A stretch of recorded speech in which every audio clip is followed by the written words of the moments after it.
Hello, I am Aravinda Chakravarti. I'm one of the editors-in-chief of the annual reviews of human genetics and genomics.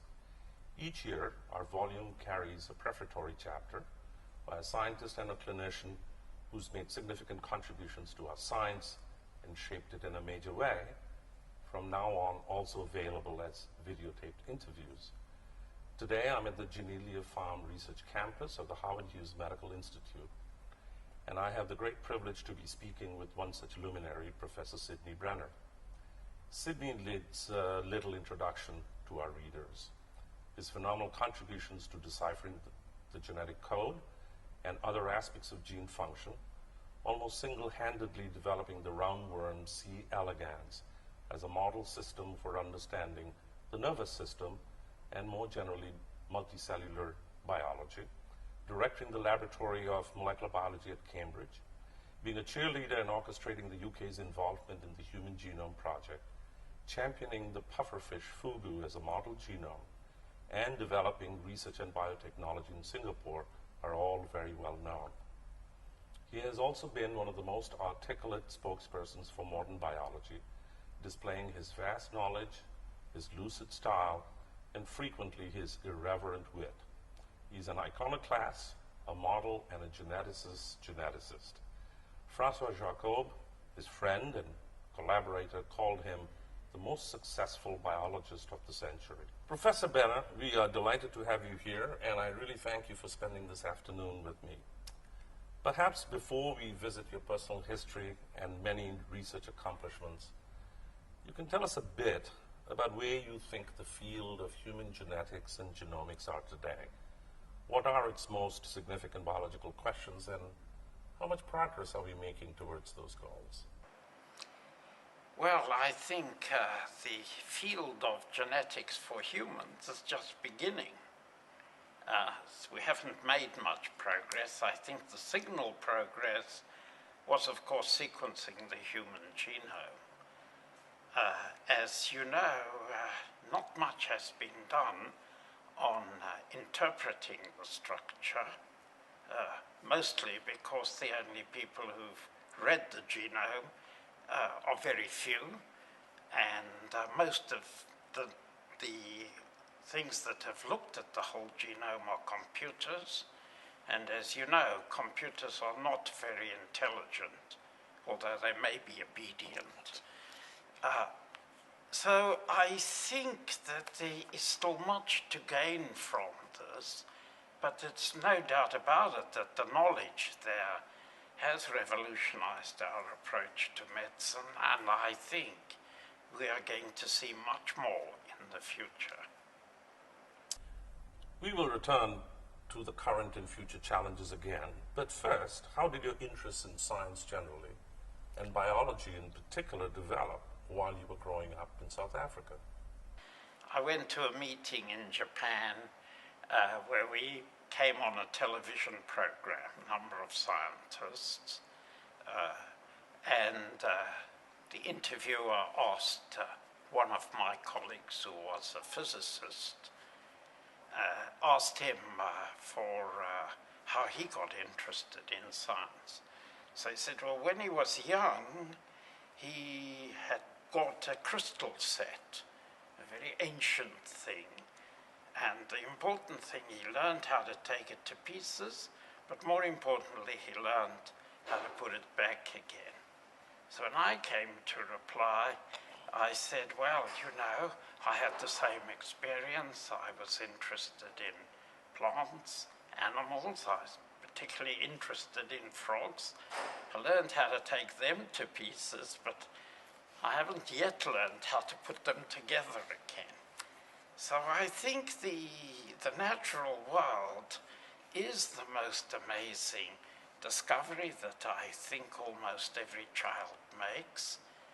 And I think to explore and understand everything that's in it is I think, a kind of natural human tendency. Of course, most of that is knocked out of people by going to school and university and doing that. But I became very interested myself in trying to find out why plants were, why the petals had the colors they had. And so I was an early garage chemist. The other thing that I think is most important is a book I read called The Science of Life, written by Wells, Huxley and Wells. I got the copy out of my local library. It was a marvelous book because it covered the whole of biology. I actually stole the copy from the local library, and it's only last month that I rediscovered it. So I have this. It was printed on very thin wartime paper. And I think that opened my mind to everything about living animals, living plants. And of course, it also opened up the whole of evolution to me, because that was a very important part of the upbringing. And I had become interested in genetics at a very early stage, so that when I finally got the opportunity to do some research, I was the first person to do cytogenetics in South Africa, studying it from Darlington's book, and also using this little book of Darlington and Lacour to look at chromosomes. And in fact, I worked on a little animal called the elephant shrew in South Africa. So were there particular people who urged you on in this, or was this largely... This was all very spontaneous. Certainly at school there was no one to do this. At university I came because I went to study medicine. It was the only subject I could get a bursary, because my parents were not very well off, and only this bursary allowed me to pay the university fees. And so I would get up in the morning and ride my bicycle, and then catch an early morning train, about 7 a.m., so I could be at the university in Johannesburg in time for the first lectures, which were at 8 o'clock, and bringing sandwiches for lunch, and of course commuting back at night. And that was, but of course there I was learning about real things, chemistry, physics.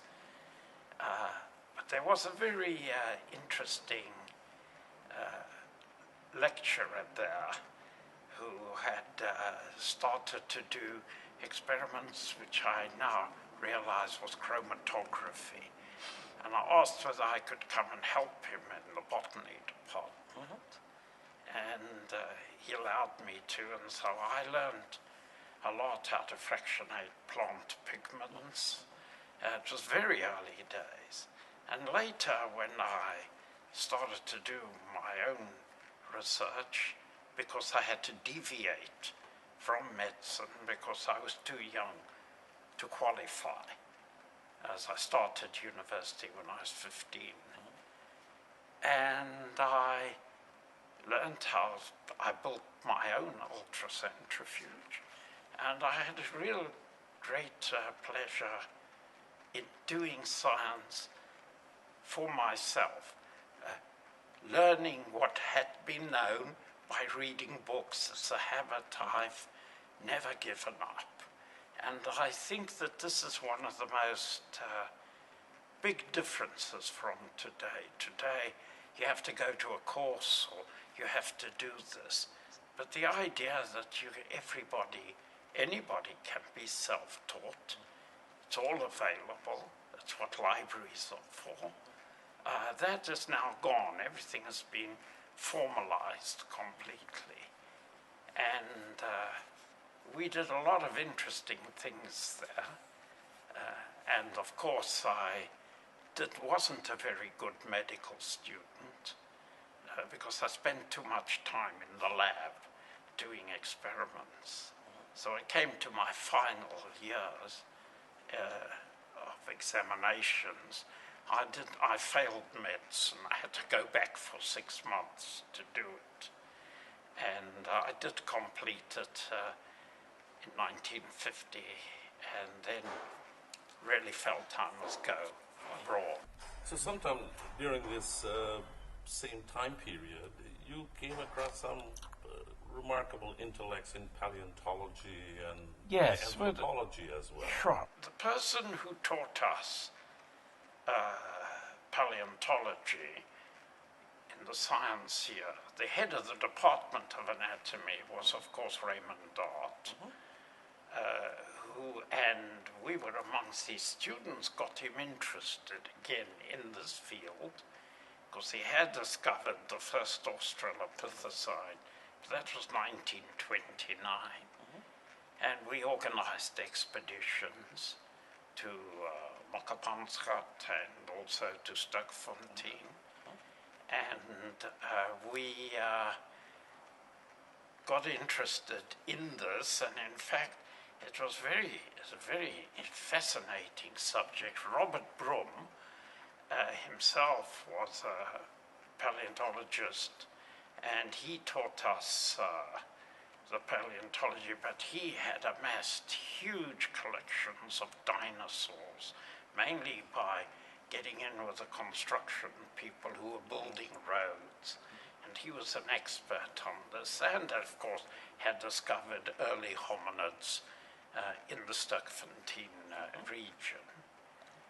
But it was becoming much more than just an interesting hobby, and so I decided to stop and get on with the other side. During your familiarity with Raymond Dart and, say, paleontology and anthropology, is this sort of the beginning of your interest in human genetics in a broad way, or did that come later? Now, I think, you see, the thing about human genetics was I was interested in anthropology and, of course, in early human evolution. But these things just seemed impossible to do at the time. It should have been medicine that got me interested in humans. But as I said, I wasn't too good a medical student. I just didn't like the way, patients became objects. It wasn't the sort of thing that I was comfortable with. Although I did extremely well at obstetrics, because I was shipped off to a hospital 400 miles away, where I had nothing to do for 3 weeks except deliver babies. But I got very skilled at that.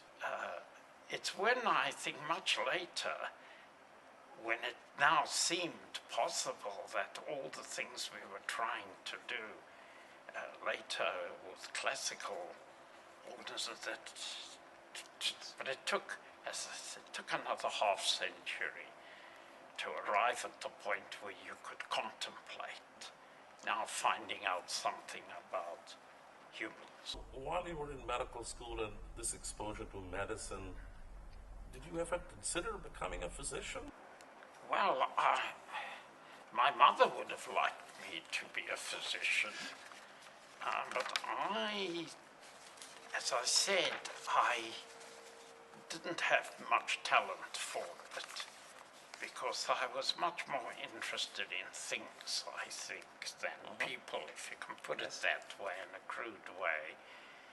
And I was much more interested in taking things apart and trying to find out what was going on with them, which, of course, you can't easily do with humans, but you can with flies and frogs and so on.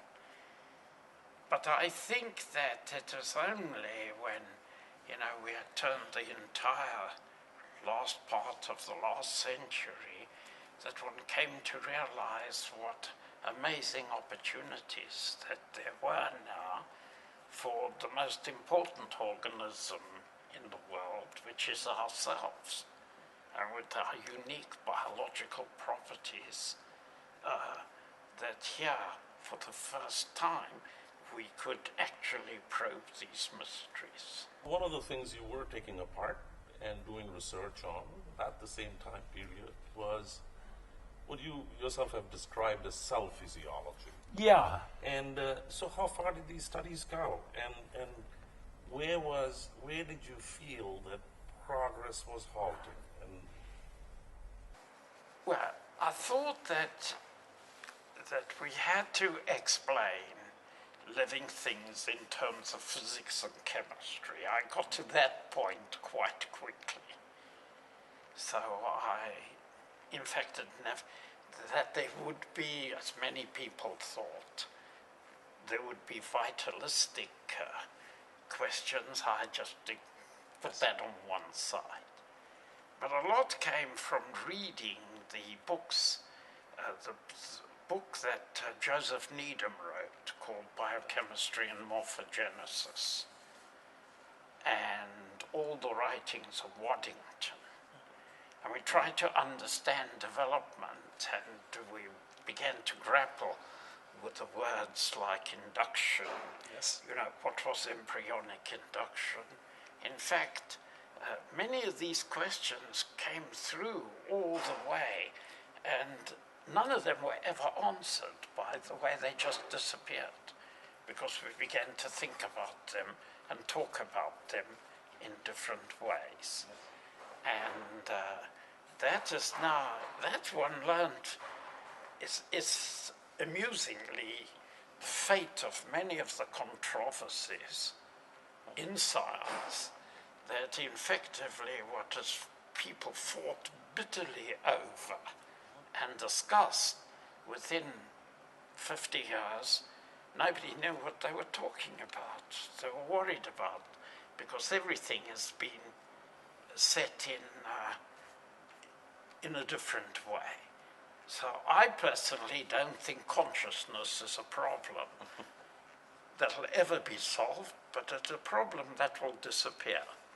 And we won't talk about, consciousness in the terms now. It'll disappear just like embryonic determination disappeared. And I remember attending a meeting in Woods Hole in the late 60s. I was invited to participate in a very select group to discuss developmental biology. And they were discussing the following question: is differentiation a state or a process? And this went between people argument. And of course, I then gave them the sort of 60s interpretation of it. I said, yes, let me explain, it is both. In fact, it is as much as in order to reach the laid-back state, you undergo the mellowing out process, you see. So this is the thing there. But we don't talk about that in those words anymore. And I think the problem's just evaporated, disappeared. let's talk about October 1952. You come to England, and you are convinced by that time in your mind that you only want to pursue research. And you come to Oxford to do a doctoral degree. And so what prompted this choice of Oxford? Waddington came out to South Africa in the late 40s. I got to know him rather well. And he said he heard what I was interested in, things I had done. And he said I should write to Cambridge, which I did, but I never got a reply to my letter. I say I was turned down, but actually I just didn't get a reply, so they didn't even bother to turn me down. And so the principal of my university was an Oxford man. And he said, and he knew a professor there called Hinchelwood. who was the professor of physical chemistry, a very erudite, a very clever man. And he said he'd give me an introduction and I should go and work with him, because I just thought the biochemistry is not what I want. And so I wrote to him, and so did the principal of the university, and he accepted me. And so I went to Oxford to study the physical chemistry of the bacterial cell. And what he wanted me to do, and I hadn't read anything about this, but prior to coming he said he would like me to look at bacteriophages. Yes. Now, bacteriophages, what he was interested in was something which became a huge matter of discussion, is whether bacteria adapted to drugs or became resistant. He wasn't, it's not a question of whether he didn't believe in mutation. He wasn't satisfied that people had demonstrated that that was the mechanism. And in fact, after a while, he got hardened to the fact that this would be the best way to tackle it, would be, to say it could be adaptation. But he thought that with bacteriophages, which are viruses which attack bacteria, he could make a decision about this. I hadn't learned, but I picked up a book. It's called Viruses 1950. It came from Caltech. Yes. And I began to read about these things. They're still very confused. It hadn't been clarified exactly how they grew. There was, there was a lot of debate about this. And so I got very excited by this field, and I came to Oxford and started to work on that. And of course, the first thing that I did was to repeat the famous Luria-Delbruck experiment. This is a physical chemistry laboratory, and I was given a pressure cooker and 30 very thick glass Petri dishes and some agar. So every day I would do this. I would sterilize my own Petri dishes, I would pour my plates and have to make them up, and then we would, often in the middle of the day, we would wash the ones that we had done. So we did everything from making the media. And so I did the Luria-Delbruck experiment, and it worked, you see, and exactly as they said. And of course, meant my learning quite a lot about phages. I then started to work on phage resistance. And some of the resistant mutants also lost the genes for part of tryptophan biosynthesis. There's a deletion that, as we know later, took them out, you see. And of course I got very interested in this, and so I started to work on the biosynthesis of tryptophan on the side, and also on the biosynthesis of glutamic acid. So this led me to do things which I was pretty accustomed to. In South Africa, if you wanted to get a chemical, you got into a lab and you made it. But I had a friend who worked across the road in the Dyson-Perrins laboratory, and he introduced me to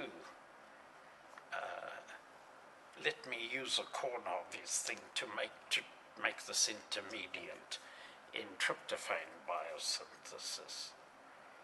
And there's a very famous chemist who was in charge called Robert Robinson. Yes. And he came around and he asked me what I was doing, and of course I told him.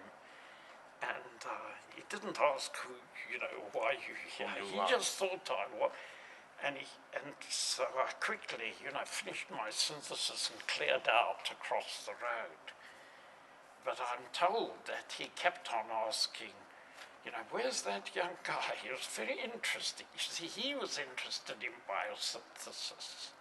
And he thought that there would be interesting ways of making these alkaloids. And he proposed various things, which, by the way, were all wrong. It's not made that way. But as I say, this is where I began to learn the nuts and bolts of this. And I finally proved to Hinshelwood, to Sir Cyril, that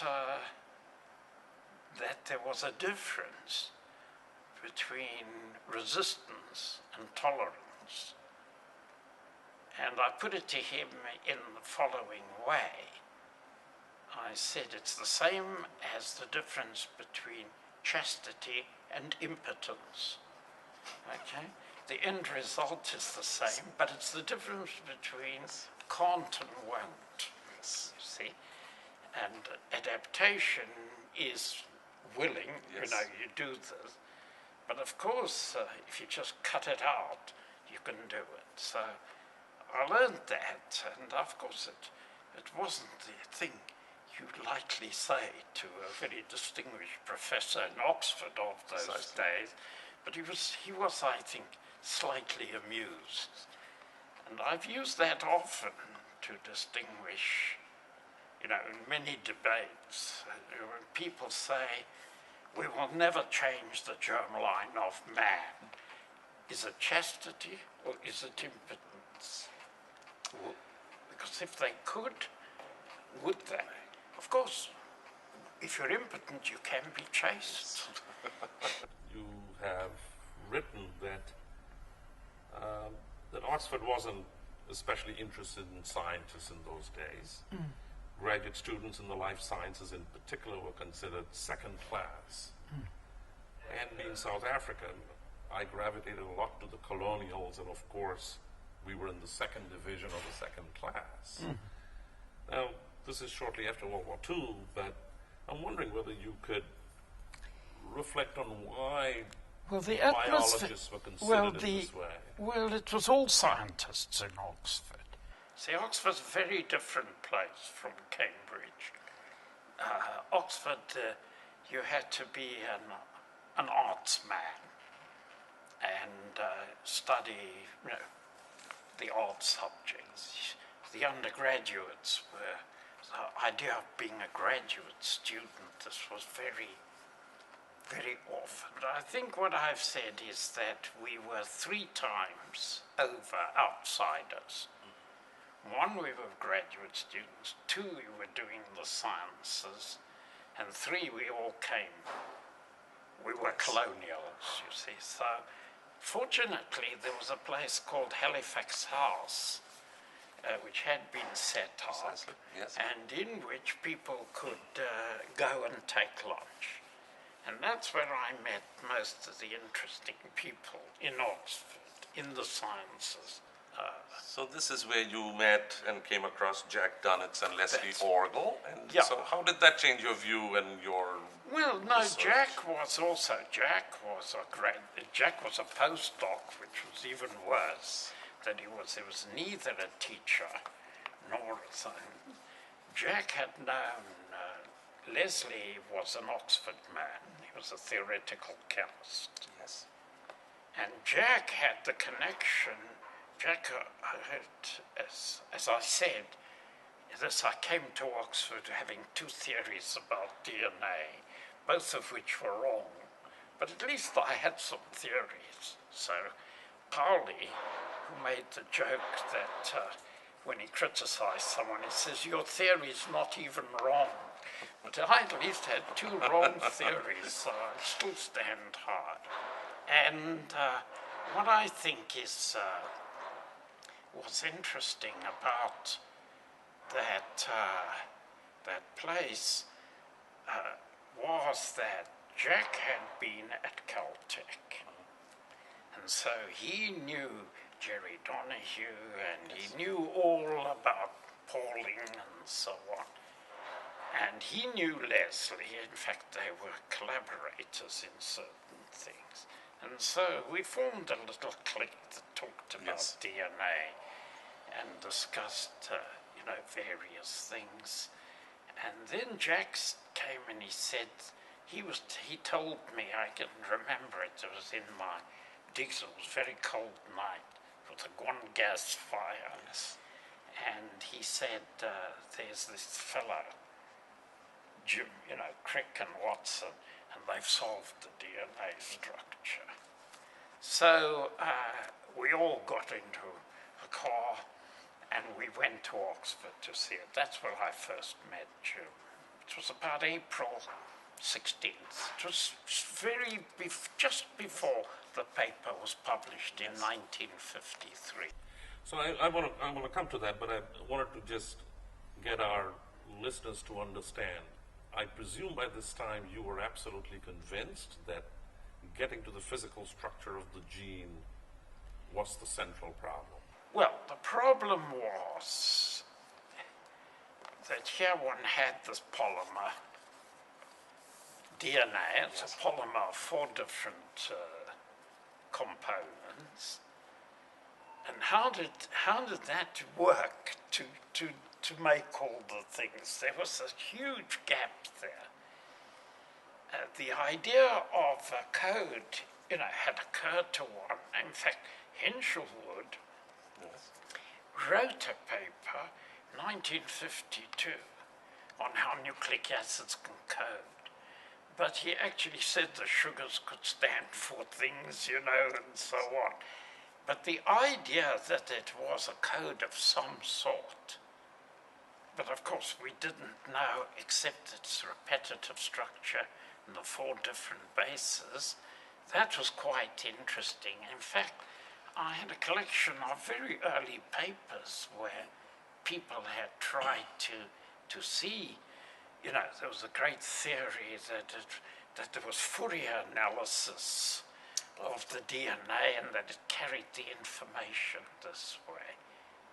But of course, that once you saw the structure, it just all snapped into things. Well, I knew that nucleic acids, because I'd worked on it, had something to do with protein synthesis. I had actually done work on that myself to prove that all these big centers of RNA in the cell were the same as these little particles that people had isolated, cloned, and had isolated and called microsomes at the time.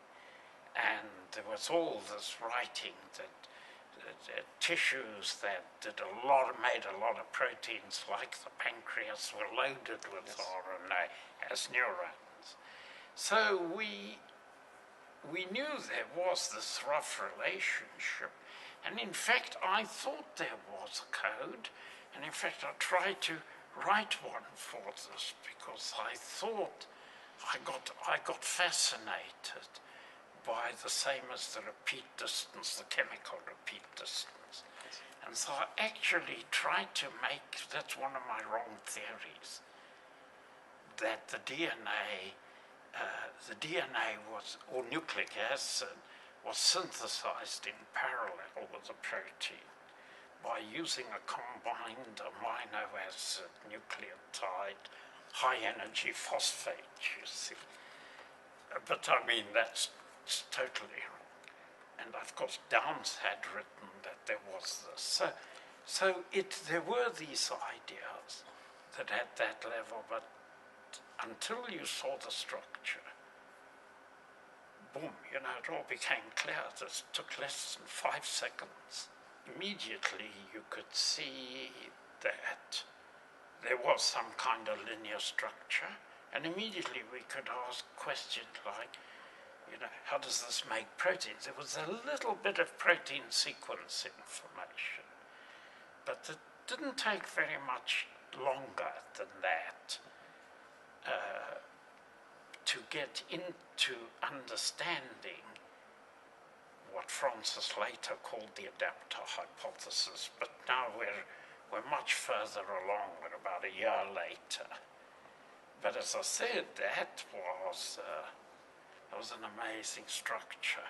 And I I asked my Professor Hinchelwood what he thought about it. He was not impressed at all.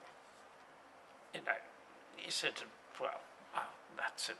But because I don't think he really got anywhere near this conception of that you can reduce, so to speak, a human being or a fly or a plant to the sequence of things.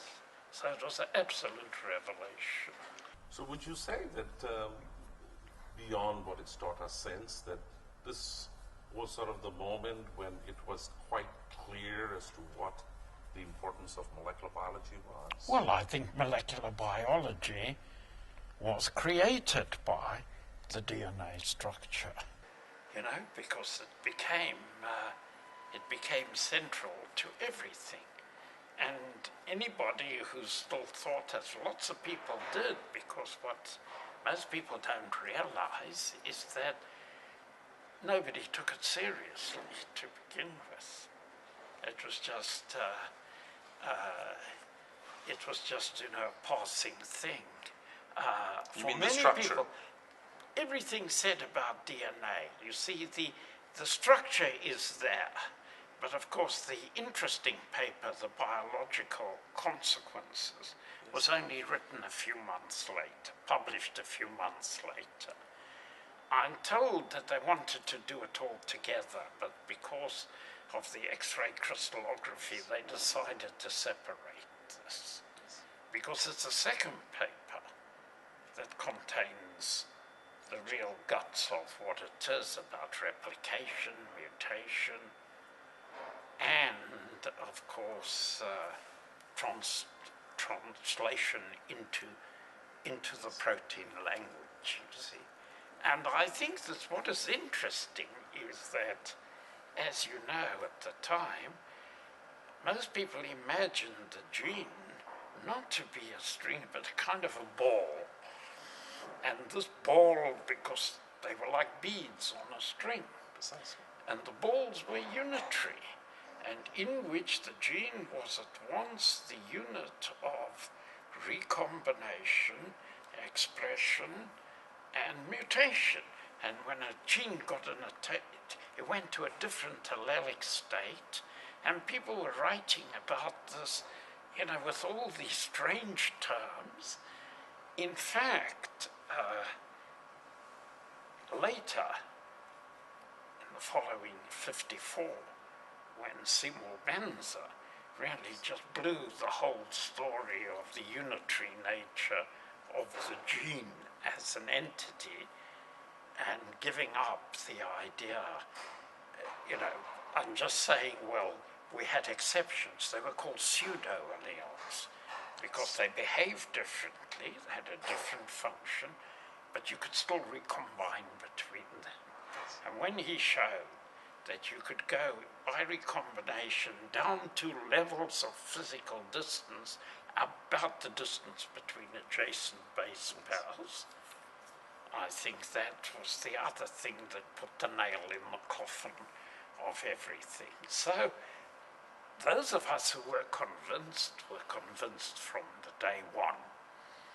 But not everybody was, you see. And one of the few people, I mean, I had many days, many years later, the opportunity, Francis Crick had been put up to be a fellow of my college in Cambridge, King's College, yes.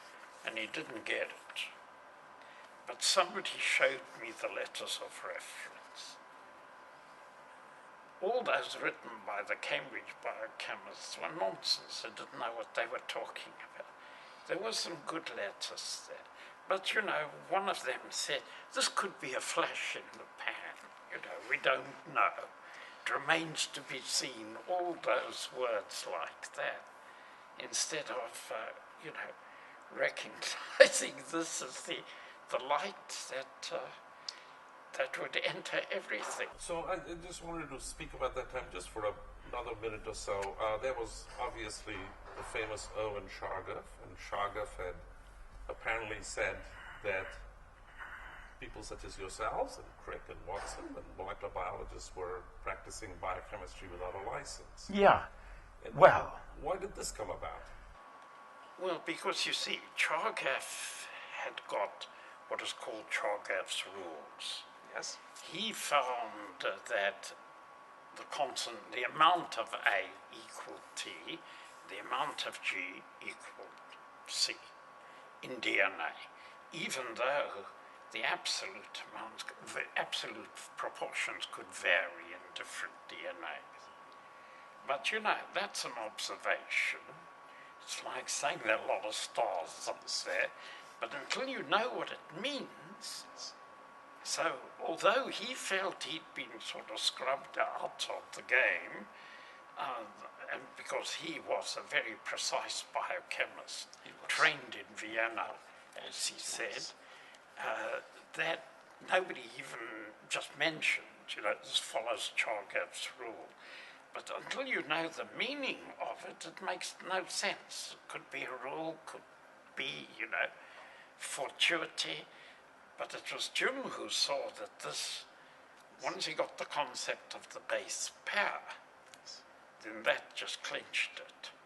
And I think then it just becomes another thing that one adds. So I think Chargaff thought we were doing biochemistry, but let me explain, you see, that apart from the thing that it had a lot to do with genetics, of course, or shall we say genetics had a lot to do with DNA, the big thing was it began to tell us something about how you made proteins. The concept that there was a code that you could translate from one language into the other. And that became the first thing, well, became the object of trying to solve that code. What are these triplets? And as you know, Gamow produced a model. I managed to prove that all Gamovian models were of that kind, were impossible. Yes. It was very nice writing a paper. You're speaking of this overlapping versus a non-overlapping code. Yes, you see. I found very nice to write a paper that began with the title, On the Impossibility of All Overlapping Codes. And then, of course, it became a matter of determining it. And we all set to work to do this. And what was interesting, you see, is that the biochemists were preoccupied with where did the energy come from to make the peptide bond. And our view is the energy, there'll be a way. We never worried about energy. You see, what we worried about was how did you make the sequence? How did you generate the sequence? And energy would be, but they were preoccupied with high energy phosphate bonds, and they kept on asking these questions. And later, much later, people like Lippmann began to talk about patternization, you see. Well, once you have that, then you have a completely different picture. You get the idea that this is what you're doing, and therefore this becomes very important to understand, and it's the whole core of everything. But as I said, it had got so bad that when I used to go and give, later when I returned to Cambridge, 56, I used to go and give talks in London, and people would say, "Where are you going today?" I said, "I'm going to preach to the heathen." You see, bring the light. And I think it was a very small group initially that really got to grips with this. And it's just, you know, and when you think about it, by 1961 it was all over. It has all been done, in principle, you see. And some of us had begun to think of new things to do.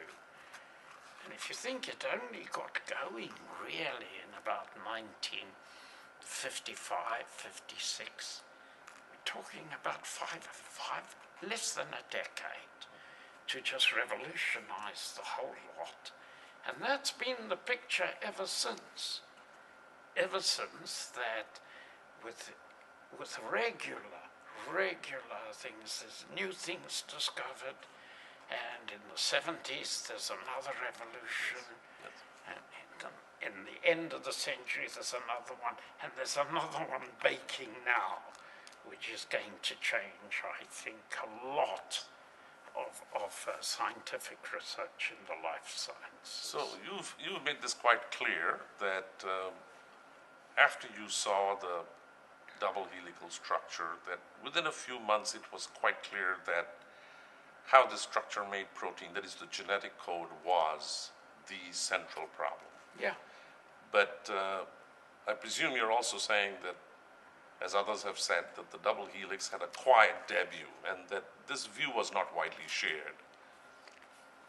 Well, first of all, you see, having been in the life sciences, I knew the one thing which everybody knows, that when it's too difficult to study function, you study structure. You do anatomy when physiology becomes too difficult. And once you know anatomy, you get bits of physiology free, so to speak. So the idea that we should do the structure of these molecules, became just a reflex here. And the idea was that if you knew this, you see, in the adapter hypothesis, which is the central thing, which was written by Francis about 1956, but became published in a paper he gave. And it is the idea, not so much of the adapters, but the idea that to make proteins, which people thought were very complicated things, all you had to do was make the linear sequence. And then the protein would fold up by itself. Now, of course, like many things in biology, that was a good thing to say, and if there were problems, then we always used to have the explanation that nature will find an enzyme to catalyze it, you see. Same with the unwinding of the strands. Yes. Everybody said the double helix is wrong because the strands need to be unwound. But we said, well, there'll be an enzyme that'll unwind the strands. Sure enough, there are more than one. There are more than one. More than Yes, one. yes. And the same thing there. Now, then later, we found other proteins which help things to fold. And I think that so many of the things were made as kind of drastic simplifications to begin with, which people thought very unlikely. But I think they were very important to do it this way, to guide one's thought. So Sydney, what did emerge as the next big challenge once the genetic code was solved? The big challenge, I think, and a lot of it still exists, is basically to explain how in complex organisms, because most of our work had been done with bacteria and viruses. In complex organisms, how is this DNA tape translated in an organism which has lots of different cells, all coming from a single cell? And that is still a challenge which we're still involved with. And in order to do this, and especially in the most complicated cellular network of all, which is the nervous system, because in most organisms the nervous system is built under instructions, so to speak, from the genome, and understand how that is implemented, and what is more, understand how it evolved. So I think this is what we're in now. And And I thought at the time that instead of going to work, because I had done a lot of neurology as a young man in South Africa, I'd reconstructed brains at a macroscopic level on beeswax slices, you know, the old stuff. I knew how to use the camera lucida, but that was all that was all something else. And what we needed to do now was to find an organism that I think we could tackle these in the same analytical spirit and methods that we had developed in the molecular biology of microbes. And I think that I set about then looking for such an organism. And Francis Crick and I had long discussions about this, you know, what next to do. We dismissed many of the things like the structures of the ribosomes. We said, oh, there'll be a lot of Americans will come along and they'll do it all. So let's go somewhere where there are going to be new things. He, of course, decided to work on consciousness, higher nervous function. And I decided I wanted an experimental animal that I could actually get the entire nervous system structure in detail, because I came to the conclusion that what we had to do was to be able to use what I called wiring diagrams, that is the wired up nervous system, and find out how behavior was produced by it. I decided to hunt for such an organism, and finally alighted on these little nematode worms, and one we started, C. elegans, and I started working on it early in the 60s, and needed an organism with which I could do proper genetics. I need an organism that I could get accurate structure, and since you had to see where one cell ended and another began, that had to be with the electron microscope. And so I needed a small organism that I could fit into the window of the electron microscope. And so we launched ourselves into that program, and it was quite amazing, because at the time I had to write a short thing for the MRC to get another building, another extension of the lab. Yes. I think it's the shortest grant application ever done. It was half a page. It just said what we were going to do, and actually 20, 25 years later, we'd actually fulfilled all of it. We actually delivered. Took a long time. I don't think you'd be allowed to do this anymore, as people would do. But I think the whole of this was very exciting. It was a completely new field. And fortunately, I was joined by a lot of people, young people who came to work, and I think it just took off then now. It's a whole industry now, working on this little worm. But we decided it was very different from our previous work. In our previous work, we had everything set up so you could have a discussion about things, and then you could leave at 11 o'clock of the discussion over coffee and go to the lab and do the experiment to test if what you said was right or not. This involved enormous preparation. It was strategic. And as you know, same time my colleague Seymour Benzer decided to work on Drosophila.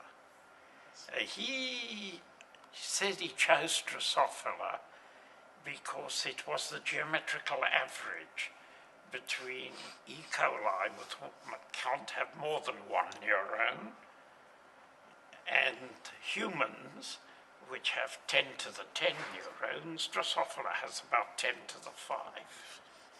And I said I chose the elegans because it was the average between Drosophila and the nematode. It has 300 neurons.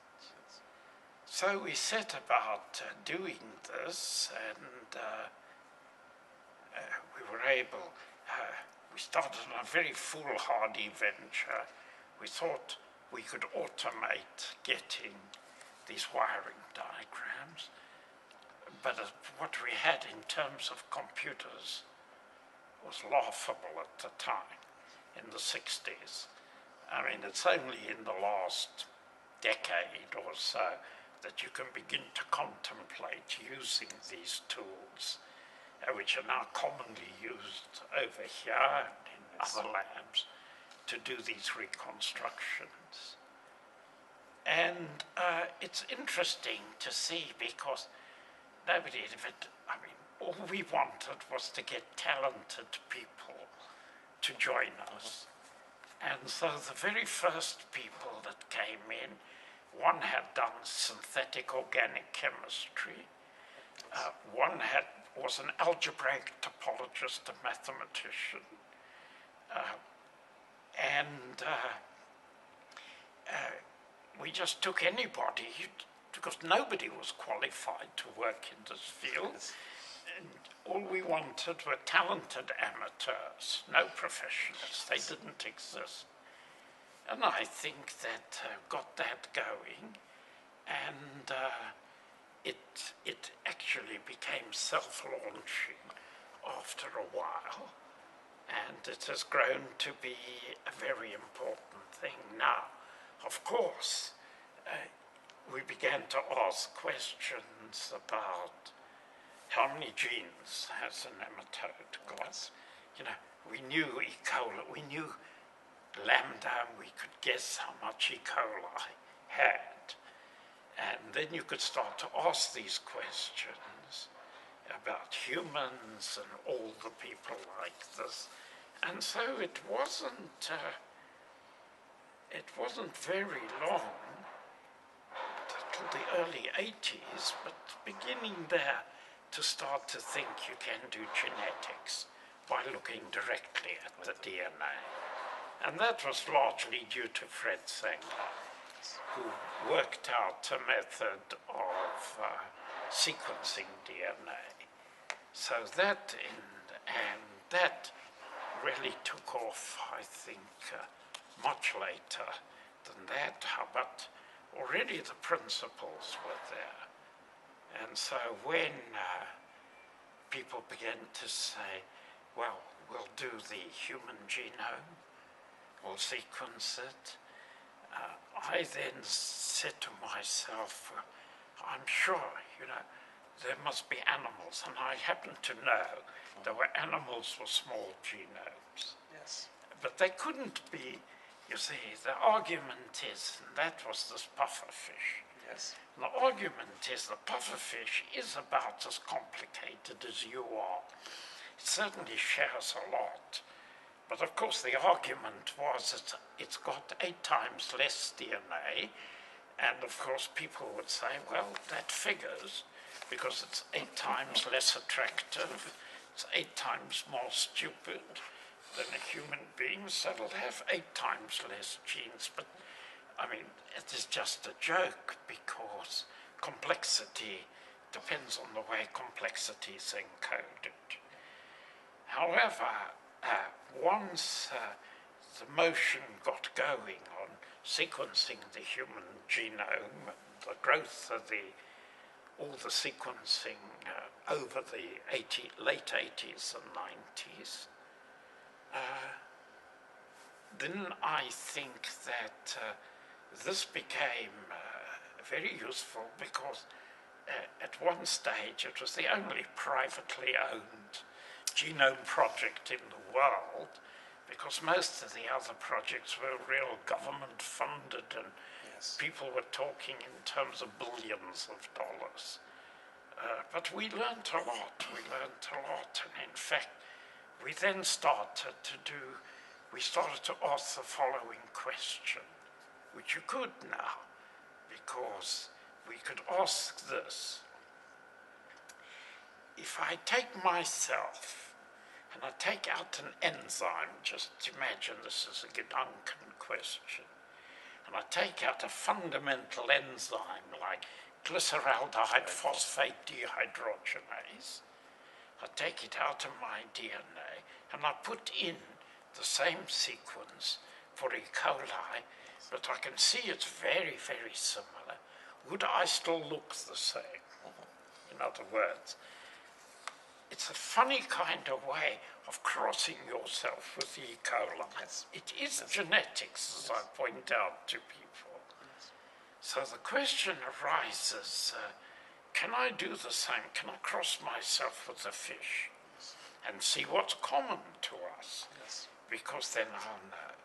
And so we began to take pieces of genes out of the fish and put them into mice and see whether they did the object. We started doing this in the early 90s, before we had much sequence.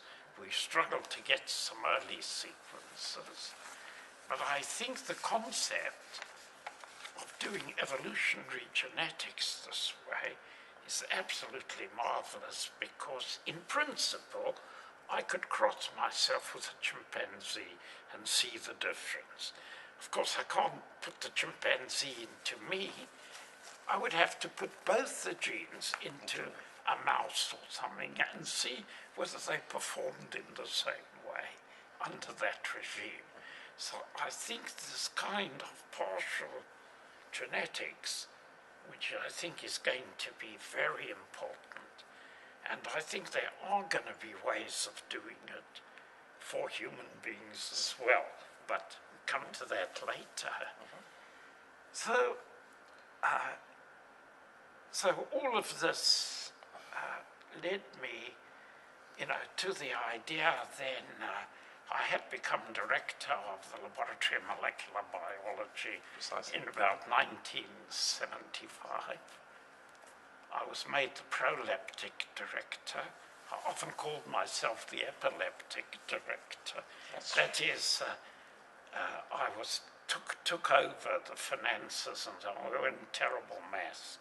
Our lab was being underfunded to the extreme that we spent most of the budget before we actually started the year. But anyway, I then was decided when I was 58 what I wanted to do, because in the Medical Research Council, the directors retire at 60 unless asked to carry on. So at 58 I said, no, I want to go at 60. I've had enough. 7 years is long enough. And I'm going. And what you should do is find another director, and I'm going back to science. And I never regret that, because I've learned a big lesson. Never retire from any job unless you've got the next one fixed up.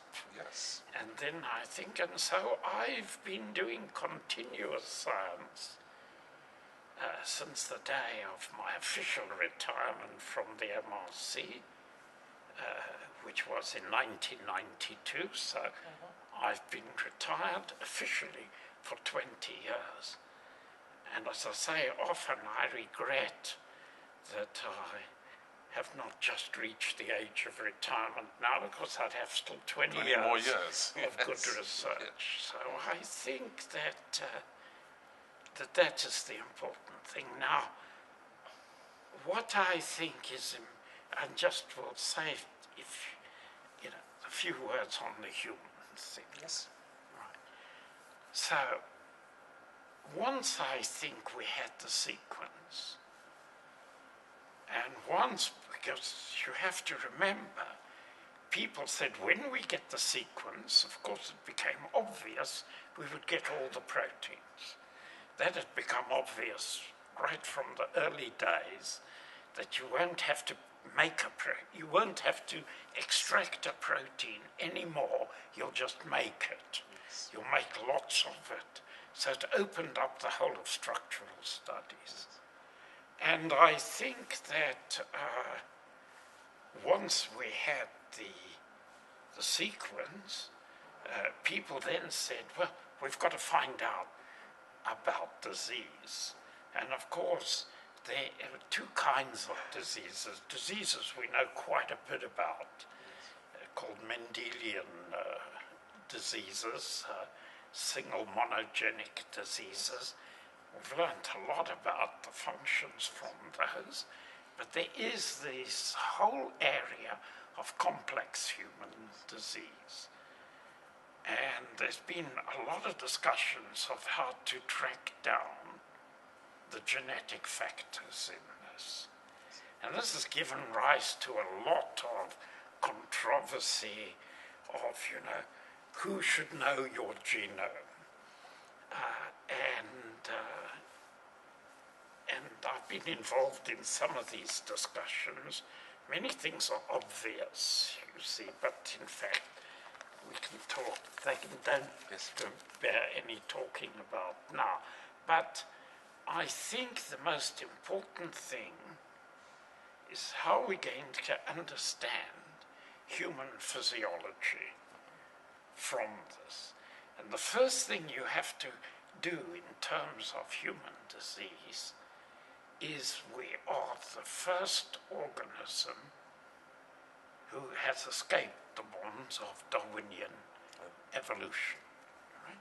So our genomes are suited to conditions of 100,000 years ago. We've got a 100,000-year-old genome in our bodies, and it has specified our brains in a particular way.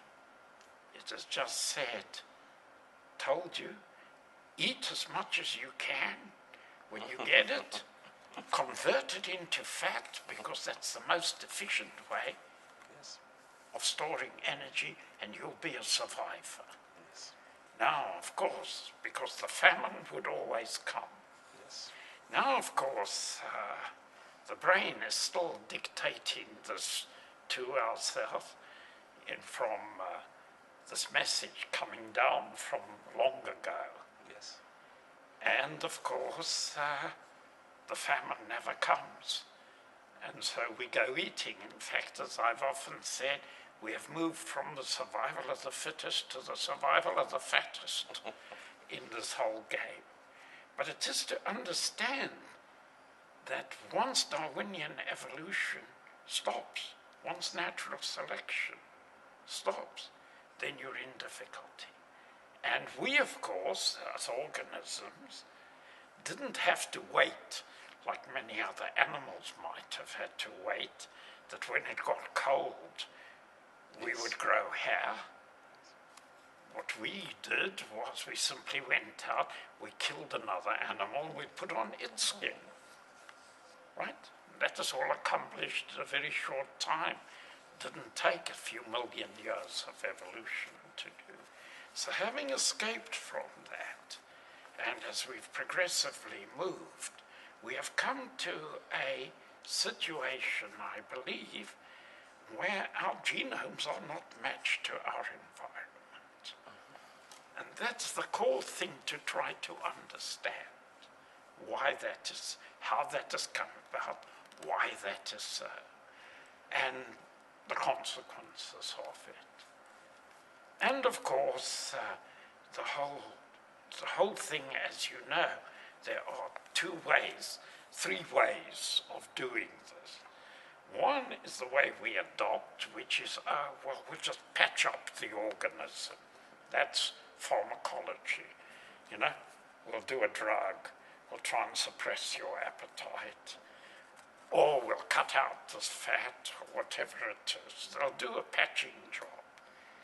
There's more radical people who say, change the genome to suit the environment. that'll be quite hard to do, to find an efficient genome to live in New York, let's say. I mean, you wouldn't even know how to construct one. The other one is, of course, change the environment. But somewhere between patching, changing the environment, getting people to understand that their performance is related in some way to the lack of demand the environment makes on us, I think this is going to be the big challenge. But very recently, I can see we have a new thing to do now. See, as you know, everybody is, human experimentation is illegal. But it turns out everybody's doing it. The government is doing it to you, McDonald's is doing it to you, you are doing it to your parents are doing it to you. Okay? But we've got to understand how all these factors now move in order to change our behavior. This is a very difficult thing. But I think in terms of bringing the benefit to people from the human genome, I think it is now possible. It's now possible to make a human in a dish. He'll be separated. You see, a human is very different from most of the other things we think about, because you have a big area of growing cells, and then most of the cells stop growing and change. And you just have to deal with the neurons you get. They're never going to grow any new ones. Many parts of your body are like that. So the question then arises that if we're going to try and patch those things, help you do this, we have to be able to make mature neurons in addition, make lots of them. And I think this is possible to do. So I think to be able to have, we can now turn cells into stem cells. That's done. We're beginning to learn how to take these cells, and I would love to make all the components of the retina in separate dishes. I believe this to be possible. But this will be a way for us to understand at the molecular and cellular level function in man without being invasive.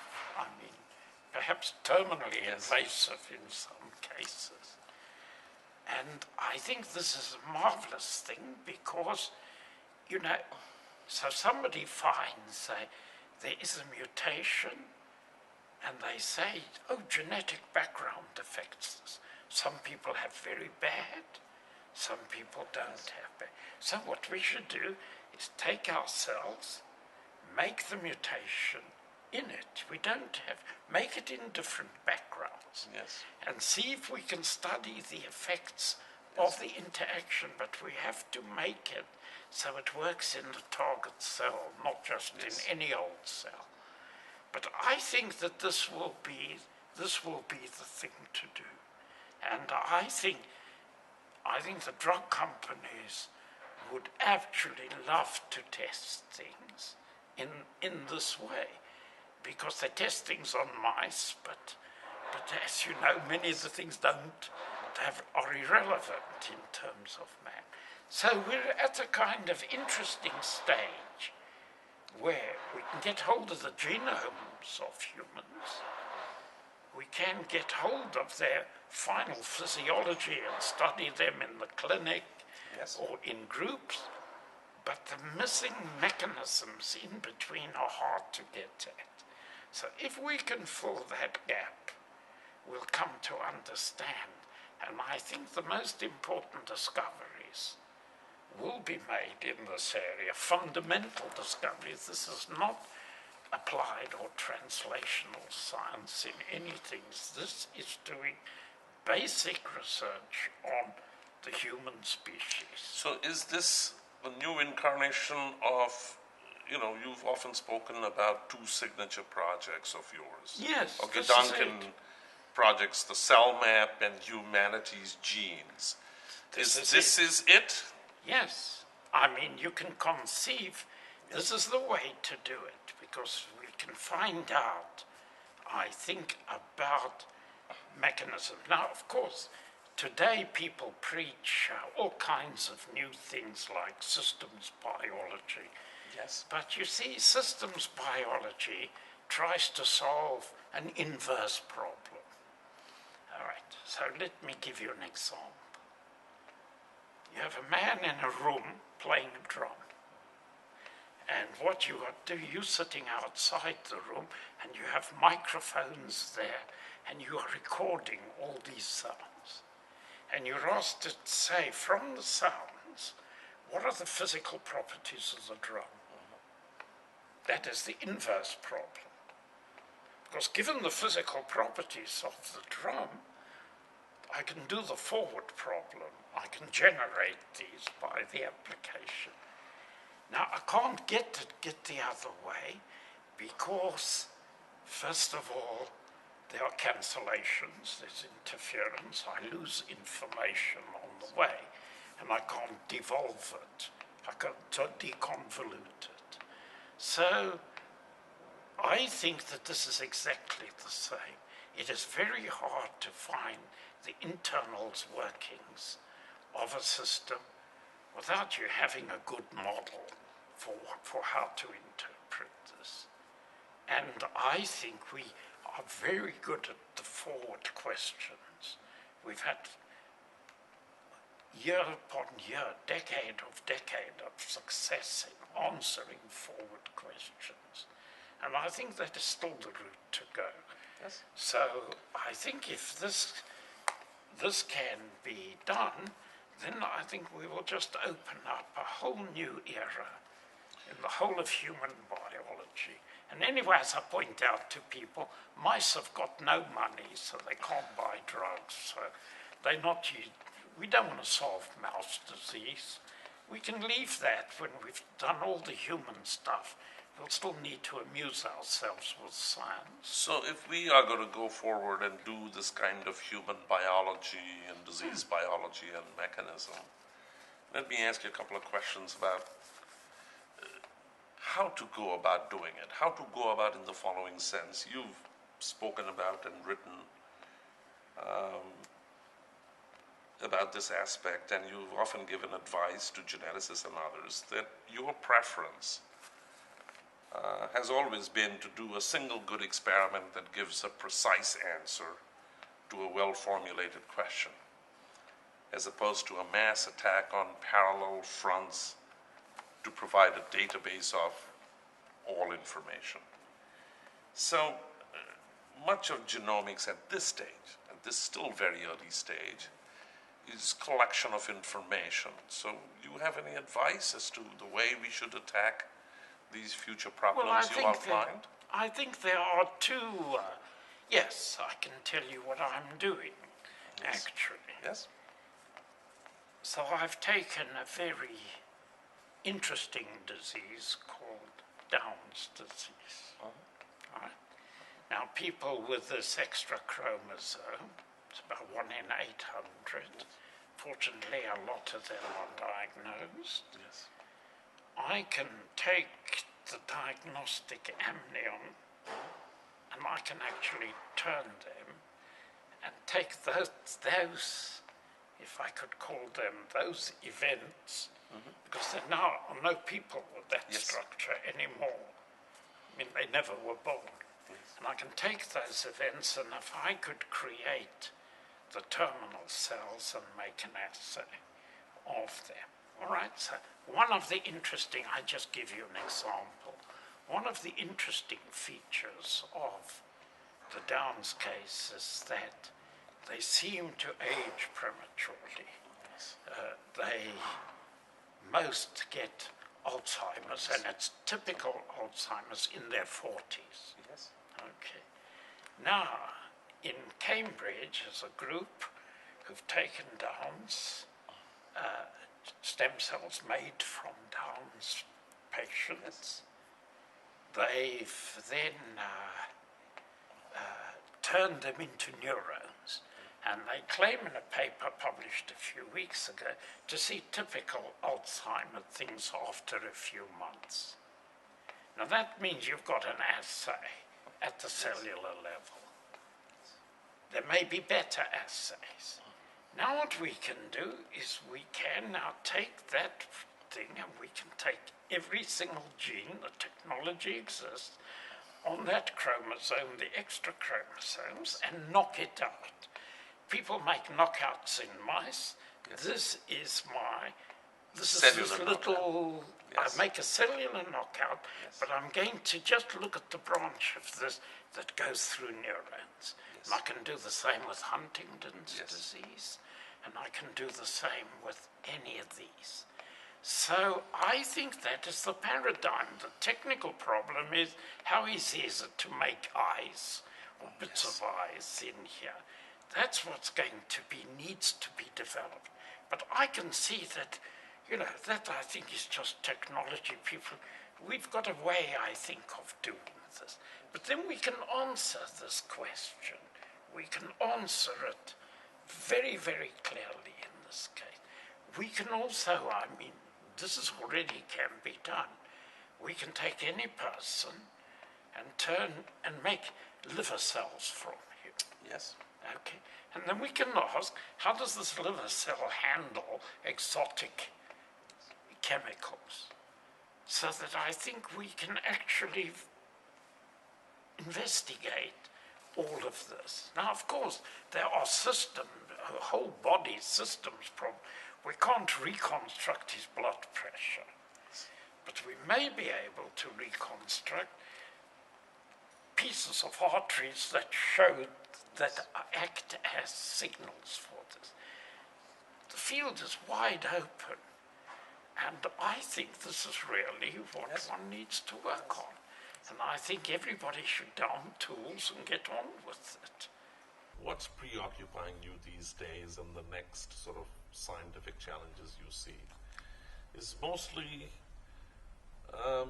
most of these problems having to do with trying us to infer or rather figure out what the genomic information means, using at the cellular level at least? Well, I think there is another level which I've been working on for a long time, which is, as you know, large bits of your genome have been duplicated in the past. And I think I've been doing a very detailed discussion, analysis of this. And it has gives you tremendous insight into the evolution of the components of the body and why they are that way. And of course, this means we are reconstructing the genome of animals that has existed in the Cambrian 600 million years ago. That's the last duplication took place there. And of course, if we're going further back, and you can find things that are older, we weren't probably recognizable there. But it's very interesting how all the pieces are connected in a very interesting manner because of this age-old, very ancient homologies. So I can tell a lot that how rods differ from cones. I can tell when that happened. I can also tell how smell got into the act. And recently we found some evidence that hearing may be related in much the same way. So hearing may be related, rods are related to smell. Okay. Yes. But of course what was related to smell wasn't a rod or a cone. Yes, yes. It was something in between. We could call it a crod or a crone, if you Yes. like. or a cod. It was a different kind of cell. But I think we can reconstruct it and see how it changed into all of these. And so I think this is all done on, it's not done experimentally, but I think then it gives one a great insight into how all these genomes evolved.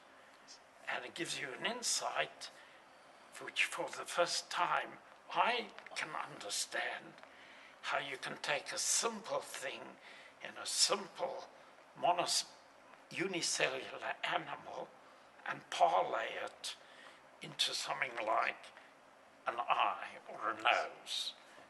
And that, I think, is necessary. The insight comes through the molecular connections at the genetic level of these. It's a kind of linkage analysis. Yes. So that's what I've been doing, but I think the time now has come to, get on with doing the other thing. So that's very exciting, but that argues for a very strong experimental component in all of this. And I'm wondering, you sort of said half in jest, I presume, that you've distinguished many kinds of genetics, or 4 kinds of genetics that you've called forward, reverse, inverse, meaning comparative genetics, and also perverse genetics, meaning all computation with not much experimental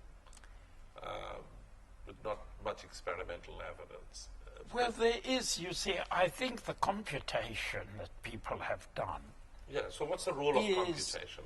You see, first of all, I think the present databases are useless. Okay, because they do not provide the tools for people really to work with genomes, right? And so I've been trying to get people to build these tools, but nobody listens to me anymore. I mean, I don't know if they ever listen to me. So I think this is the cell map idea. The cell map needs to be built, because if we just focus on the genome, we're going to lose what is the units of function, because the units of function are assembled from different components of the genome, and they function as an entity, as a device. And so unless we do this, and we understand that the information that we have in the genome is not just this or that, you see, so it must be precisely defined. Now, of course, somebody pointed out the other day, there was an article in the newspapers that junk is gone. Yes. Yeah, but I think this is rubbish as well. But I always you see, there are always 2 kinds of rubbish. There's the rubbish you keep, which I call junk, and the rubbish you throw away, which is garbage. Every language distinguishes between these 2 kinds of rubbish. And I think there is a lot of rubbish in our genome, and in fact it's not even worthwhile asking the question of what is it doing. I mean, it's there, it's tolerated. If it wasn't tolerated, it wouldn't be there. They'd already killed the animals. If it's got some function, it's very hard to discern what it is.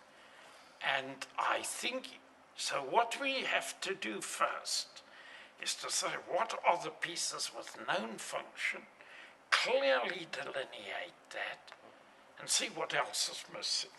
It's no use saying, well, there's dark matter. It isn't, because we know exactly, and you can actually trace how bits of the genome have disappeared in the course of evolution.